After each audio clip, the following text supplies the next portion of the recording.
Mechanic दोस्तों, यह brand new Honda SP 125 BS6 है। मैं इसके किलोमीटर को पहले दिखा दूं। पहले आप किलोमीटर को देखिए, उसके बाद इसके अंदर जो प्रॉब्लम है वो मैं बताऊंगा।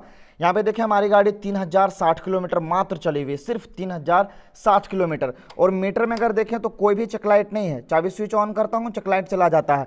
अब इसके अंदर इतनी बड़ी समस्या है जिसको लेकर कस्टमर खुद कंफ्यूज है कि इसके अंदर का प्रॉब्लम का सल्यूशन मैं निकालूं या इसके किस्त को मैं पे करूं। इस गाड़ी का किस्त है 3250 रुपये पर महीने कस्टमर को पे करना पड़ता है। और इसके अंदर जो खराबी है उसको लेकर कस्टमर को 6 से 7 हजार रुपये का चार्ज अभी पे करना पड़ेगा। अब समझ गए होंगे कि मैं किस चीज़ की बात कर रहा हूं। अभी मैं इस गाड़ी के चाबी स्विच को ऑन किया तो मीटर में देखें सारा इंस्ट्रूमेंट क्लस्टर जो परफेक्ट तरीके से वर्क कर रहा है। बड़ी समस्या इसके अंदर जो है वो है इसके फ्यूल पंप का। मैं अगर दिखा दूं तो इसका सेल्फ काम कर रहा है, सेल्फ काम कर रहा है। अब यहाँ पे दिखा दिया जाए, गाड़ी के अंदर मैं अगर दिखा दूं तो स्पार्क भी परफेक्ट है, स्पार्क में भी कोई प्रॉब्लम नहीं। ये देखें स्पार्क परफेक्ट है। बड़ी समस्या इसके अंदर जो है कि इतने सारी चीजें परफेक्ट तरीके से वर्क करने के बाद हमारी गाड़ी स्टार्ट नहीं हो रही है। अब सिर्फ मैं यहां पे आप सभी मैकेनिक भाइयों को यह बताना चाहता हूं और होंडा वालों से यह रिक्वेस्ट करना चाहता हूं कि अगर नई नई गाड़ियों में इस तरह से प्रॉब्लम होगा और आप सभी मैकेनिक भाई सोच रहे होंगे कि सिर्फ इसी होंडा के अंदर 3000 किलोमीटर गाड़ी चली हुई और इस गाड़ी का ECM खराब हो गया। जी नहीं मैकेनिक भाइयों, आज के डेट में मैं 3 ऐसे जगहों पे विजिट किया हूं और 4 से ज़्यादा ECM के अंदर खराबी मैंने देखा है। तो होंडा वालों, आप इस प्रॉब्लम को सॉल्व करवाइए। आज की इस वीडियो में कंप्लीट आपको डिटेल के साथ बताऊंगा कि ECM खराब क्यों हुआ और ये इतनी जल्दी खराब होने की क्या रीज़न है और कैसे फ्यूल पंप काम नहीं कर रहा है, सारी चीज़ें दिखाएंगे। बट उससे पहले चलिए मैं सर्विस सेंटर ले जाता हूं और सर्विस सेंटर में जो ECM खराब है उसके साथ साथ मैं एक गैराज में ले चलता हूं जो हमारे मैकेनिक भाई काफ़ी परेशान है इसके ECM को लेकर। और अगर मैं गलत हूँगा, मैं अगर इसके बारे में गलत इन्फॉर्मेशन दे रहा हूँगा तो आपको पता होगा कि आपके भी गैराज में होंडा की कितनी सारी बाइक और स्कूटर पहुंचती होगी जिसके अंदर क्या होता है कि 20 एम्पेयर का जो फ्यूज लगा होता है वो खराब होना शुरू हो जाता है। काफ़ी समय क्या होता है कि पंप चलना बंद हो जाता है, काफ़ी समय स्पार्क जनरेट नहीं होता है। तो विभिन्न प्रकार के प्रॉब्लम आते हैं और सिर्फ खराबी देखें तो ECM का। तो ये जो नई गाड़ी है, अब अभी इसमें कस्टमर 3250 रुपये इसकी किस्त को पे करेगा या 7000 रुपये का 6000 रुपये का इसका ECM लगाएगा। तो आप लोग खुद डिसाइड करें कि होंडा की ये प्रॉब्लम का सल्यूशन निकलना चाहिए या नहीं निकलना चाहिए। चलिए मैं जिसके जिसके पास प्रॉब्लम है सबके पास विजिट करता हूं और उसके बाद में इसकी टेस्टिंग प्रोसेस बताऊंगा कि गाड़ी की अभी सेकेंड सर्विस भी नहीं हुई है और ECM के अंदर खराबी आ गई तो क्या टेस्टिंग प्रोसीजर हम लोग उपयोग करेंगे। अभी मैं होंडा के सर्विस सेंटर में हूं और नाराज़गी मुझे होंडा वालों से ये है। अभी मैं इसके चाबी स्विच को अगर मैं ऑन करके दिखाऊं तो गाड़ी के किलोमीटर को आप खुद देखिए। गाड़ी हमारी जो चली हुई है 8682 किलोमीटर गाड़ी चली हुई है। और देखिए मीटर में चेकलाइट नहीं है, चारों इंडिकेटर एक साथ ऑन हो चुका है। अब सर्विस सेंटर में ये बेनिफिट कस्टमर को मिल जाता है कि एक ECM अगर ख़राब हो गया तो इसके अंदर दूसरा ECM ऐड करके चेक कर सकें। अब देखिए बड़ी समस्या यहाँ पे नहीं है, यहाँ पे ये बड़ी समस्या उत्पन्न हो जाती है कि ये ECM तो ऑलरेडी पहले से ख़राब था।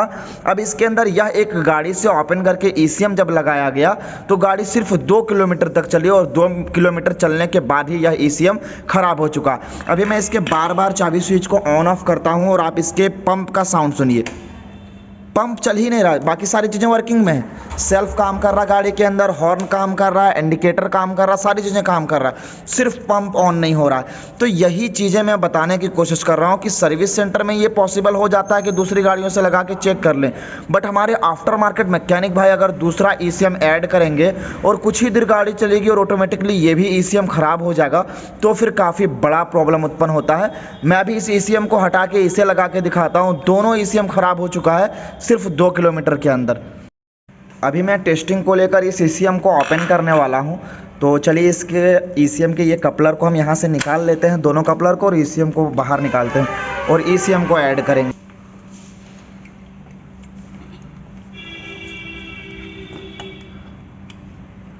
और ऐसा ना समझें कि पार्ट नंबर अलग होने से ख़राब हो सकता है। अगर यहाँ पे आप इसका पार्ट नंबर देख लें और इसका भी पार्ट नंबर देख लें, same model same part number का ECM लगाएं, 2 किलोमीटर के अंदर बंद हो गया। अभी भी चाबी स्विच ऑन कीजिए, देखें चाबी स्विच अभी भी ऑन कर दिया गया है और इसका भी अभी पंप नहीं चल रहा। देखें चाबी स्विच ऑन है, मीटर में भी कोई चेक लाइट नहीं है। अब यहाँ बड़ी समस्या उत्पन्न नहीं होती है क्योंकि यह सर्विस सेंटर है, यहाँ पे वारंटी क्लेम ले लिया जाएगा।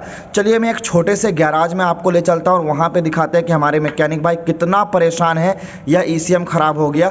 क्योंकि आप समझ सकते हैं अगर एक कंप्लीट ECM ख़राब हो जाने के बदले जो कस्टमर को कितना बड़ा बजट पे करना पड़ता है। मैं गैराज में ले जाकर दिखाता हूँ। अभी तो आपने सर्विस सेंटर में 2 ECM ख़राब देख लिया कुछ ही किलोमीटर में। तो आ गए हैं हम आफ्टर मार्केट गैराज में। देखें यह गाड़ी है होंडा SP 125 BS6। अभी मैं इसका भी चाबी स्विच ऑन करके आपको दिखा देता हूँ। देखें मीटर में इसका भी चेक लाइट नहीं है। 59,000 हमारी गाड़ी चल चुकी है। सेम वही समस्या मैं इसके राइट हैंड साइड से दिखाता हूँ क्योंकि फ्यूल पंप गाड़ी का यहाँ है। अगर देखें तो मैं बार बार चाबी स्विच को ऑन ऑफ करूँगा बट पंप के अंदर कोई भी मूवमेंट नहीं है। मैं इसके सेल्फ का उपयोग करूँगा, सेल्फ ले रही गाड़ी, स्पार्क भी जनरेट हो रहा बट सिर्फ फ्यूल पंप नहीं चल रहा है। दूसरी गाड़ी में ये पंप लगाऊं तो अच्छे से काम करता है, यानी सिर्फ के सिर्फ खराबी जो है वो इसके ECM में है। अब देखिए तो देखिए सर्विस सेंटर में जब भी गाड़ी आती है तो ECM लगा के चेक कर लिया जाता है। अब हमारे आफ्टर मार्केट मैकेनिक भाई सोचते हैं कि क्या नया ECM लगाने के बाद काम करेगा या नहीं, तुरंत ख़राब तो नहीं हो जाएगा। देख सकते हैं गैराज है, आपने अभी सारी चीज़ें देख लिया। अभी इसके अंदर जो खराबी है वो मैं आपको बताता हूँ। पंप नहीं चल रहा है। अब पंप नहीं चल रहा है उसके लिए हम इसके रेफरेंस वोल्टेज को जब चेक करते हैं तो पंप को वर्क करने के लिए जो 3 फेस पंप को रेफरेंस वोल्टेज मिलना चाहिए वो नहीं मिल पा रहा है। मैं इसके चाबी स्विच ऑन करके और हॉर्न बजाता हूँ। देख रहे हैं चाबी स्विच ऑन है। अब मैं इसके अंदर रेफरेंस वोल्टेज चेक करने के लिए मल्टीमीटर को 20 वोल्ट DC पे सेट किया है। अब इसका एक यहाँ पे पॉजिटिव और एक इसका नेगेटिव पे ऐड करेंगे और चाबी स्विच जब ऑन करेंगे तो इसके अंदर हमारा जो रेफरेंस वोल्टेज 2.5 से 3 वोल्ट का आना चाहिए, 2.5 से 3 वोल्ट का। बट देखें एकदम रीडिंग ब्लैंक है। मैं यहाँ से दूसरे वायर पे भी शिफ्ट करके आपको दिखा दूँ, कोई रीडिंग नहीं, जबकि चाबी स्विच ऑन है। तो क्लियरली पता चला कि इसके अंदर जो मेन खराबी है ना वो इसके ECM का है। अब चलिए मैं इसके अंदर ECM लगाता हूँ और फिर इसके अंदर रेफरेंस वोल्टेज भी चेक करवाऊंगा और गाड़ी को स्टार्ट करके भी दिखाऊंगा। और ECM लगाते समय भी आपको इंपॉर्टेंट टिप्स शेयर करता हूँ। देखिए यहाँ पे इस गाड़ी का ECM है, पार्ट नंबर देखें KONF DA1 ID11। Same part number का ECM मैं लाया हूँ अभी परचेज करके, KONF DA1 ID11। ये आप देख लें इतनी जो है हम लोग केयर करते हैं इसके ECM को लेकर। सेम पार्ट नंबर का ऐड करते हैं, होंडा का जेन्युइन ऐड करते हैं, फिर भी ख़राब हो जाता है।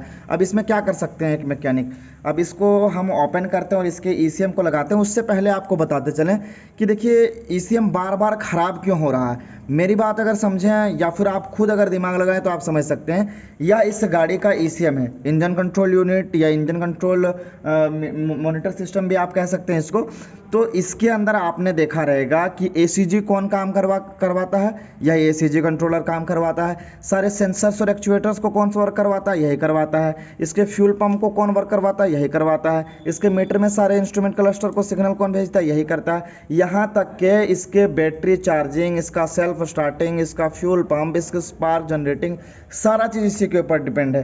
तो कोई भी चीज़ के अंदर शॉर्ट सर्किट हुआ, सपोज फ्यूल पंप शॉर्ट कर रहा है, वायरिंग शॉर्ट कर रहा है, कोई फ्यूज शॉर्ट कर रहा है, कोई सेंसर शॉर्ट कर रहा है, तो उस छोटे से भी शॉर्ट सर्किट की वजह से ECM खराब हो जाता है।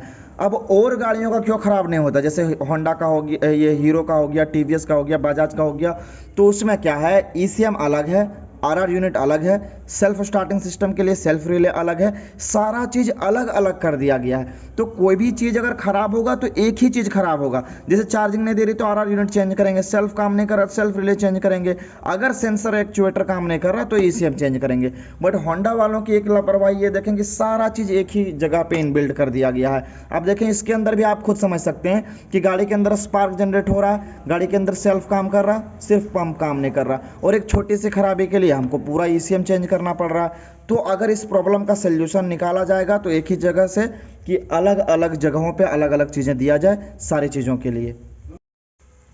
अब चलिए मैं इसे ओपन करके इसे चेंज कर लेता हूँ। ये मैंने इसे ओपन कर लिया है, ये इसका ओल्ड ECM, ये मैंने इसके अंदर नया ECM ऐड कर दिया। ये मैंने नया ईसीएम ऐड कर दिया। पार्ट नंबर भी आप स्क्रीनशॉट ले सकते हैं। ये पार्ट नंबर का अगर दूसरा जो मैंने अभी 2 गाड़ियां दिखाई उसका पार्ट नंबर अलग है, और वो ईसीएम अगर इसके अंदर लगाएंगे तो कोई भी काम नहीं करेगा, क्योंकि यहाँ पे साइड स्टैंड सेंसर लगा हुआ, कट ऑफ स्विच लगा हुआ इस जगह पे। तो जिसके अंदर साइड स्टैंड सेंसर स्विच लगा हुआ है दूसरा ईसीएम लगेगा ही नहीं, यही पार्ट नंबर का चाहिए, ये आप ध्यान रखें। ईसीएम को ऐड करने के बाद मैं अगर डायरेक्ट दिखाऊं तो डायरेक्ट भी पंप चल रहा है, क्योंकि मेन ईसीएम की खराबी थी इसलिए इस तरह से प्रॉब्लम हो रहा था। अब मैं इसके अंदर अगर रेफरेंस वोल्टेज भी दिखा दूं तो मल्टीमीटर में अगर आप खुद देखें, मैं चाबी स्विच को इसका ऑन करूंगा तो देखें रेफरेंस वोल्टेज आना शुरू हो गया, और सभी वायर में वही सेम टेस्टिंग प्रोसीजर के रेफरेंस वोल्टेज सभी में सेम देखने को मिलेगा। ये देखें सभी में आ रहा है। अब मैं इसके पंप को यहाँ पे लगा के अगर डायरेक्ट सिंगल सेल्फ भी मारूंगा ना तो हमारी गाड़ी इजीली स्टार्ट हो जाएगी, क्योंकि कोई खराबी है ही नहीं। जब भी खराब होता है तो बड़ी समस्या आती है, छोटे खर्चे में ये गाड़ी सही होने वाली है नहीं। अभी मैं स्टार्ट करके दिखाता हूँ, सिंगल सेल्फ में स्टार्ट है। और मैंने ऐड क्या किया इसके अंदर, मैं ये ब्रीदर पाइप लगा दूँ इसका एयर वाला। अब मैं इसके अंदर दिखाऊँ, यहाँ पे देखें सिर्फ ये ईसीएम लगाया और गाड़ी स्टार्ट हो गई। गाड़ी किलोमीटर क्या है 3000 किलोमीटर। तो ये इसके अंदर समस्या है। जब भी आपके पास इस तरह से प्रॉब्लम आए तो आप समझ सकते हैं कि सिर्फ के सिर्फ ईसीएम की खराबी है। क्या क्या प्रॉब्लम उत्पन्न करवाएगी गाड़ी, कभी सेल्फ नहीं लेगी, या फिर कभी करंट नहीं आएगा, या फिर कभी फ्यूल पंप नहीं चलेगा। अगर तीनों प्रॉब्लम में कोई सा भी दिखता है तो बिना कोई चीज़ें चेक किए आप डायरेक्ट इसके अंदर ईसीएम ही ऐड करें। काफ़ी समय 20 एम्पेयर का या 15 एम्पेयर का रेगुलर बार बार फ्यूज उड़ाती है। काफ़ी समय थ्रोटल ज़्यादा खींचेंगे, जब इसका फ्यूज उड़ जाएगा तो उस समय इसका ईसीएम ही चेंज करना पड़ेगा। बिना ईसीएम चेंज किए कोई उपाय है ही नहीं। तो होंडा वालों से ही रिक्वेस्ट कर सकते हैं कि इसका कोई बड़ा सोल्यूशन निकाला जाए, और कुछ नहीं। मैकेनिक भाइयों, उम्मीद करते हैं इस वीडियो से आपको तसल्लीपूर्वक जानकारी मिली हो, आपके मन में भी संतुष्टि हुई हो कि मेरे लिए कोई तो आवाज़ उठा रहा है इस प्रॉब्लम को लेकर, क्योंकि काफ़ी परेशान है। कस्टमर का इतना बजट है नहीं, क्योंकि अगर 5 साल गाड़ी को रखेंगे तो 30,000 रुपये तो ईसीएम में ही इसका चला जाएगा। 30,000 रुपये ईसीएम में जाएगा, फिर सर्विस के चार्जेस, किस्त पे करने का, साथ ही साथ इसके पेट्रोल के चार्जेस, तो काफ़ी जो है ना बजट पार कर जाती है गाड़ी। तो ज़रूर होंडा वालों, आपसे हाथ जोड़ के रिक्वेस्ट है कि इसका सल्यूशन ज़रूर से ज़रूर आप निकालें।